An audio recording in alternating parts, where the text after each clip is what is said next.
Section 2357 of the Catechism of the Catholic Church says that homosexual acts are contrary to the natural law. They close the sexual act to the gift of life. They do not proceed from a genuine, effective, and sexual complementarity. Under no circumstances can they be approved. That's a quote. So, from your presence here today, is it safe to say that both of you disagree with this portion of Catholic law? First, we have to become clear about that. It's not Catholic law.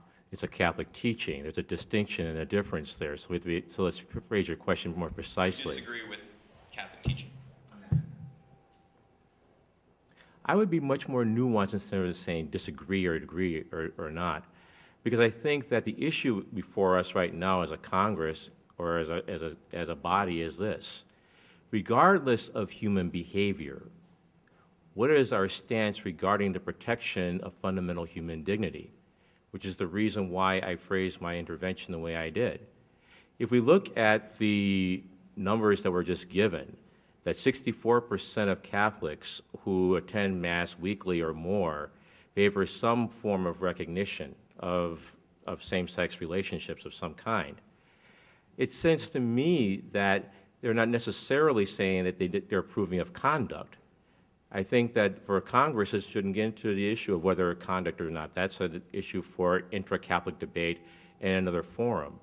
Well, I think what the issue before us as a nation is how do we ensure the protection of human rights regardless of behavior? So, for example, I as a Catholic can say that I disagree profoundly with murder.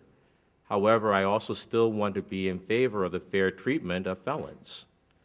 So I think that regardless of one's stance on behavior, and that is a discussion that's going on in the church that need not enter into the Congress's purview, I think that the fundamental thing I want to emphasize is the need to respect the human dignity of people regardless of our moral judgments on behavior. And Simone, are you going to second that, or do you have anything to add? Or Amen. My expertise, I'm a civil lawyer, so but church teaching, I mean, it certainly speaks to my heart that it's about the protection of rights, separation of behavior.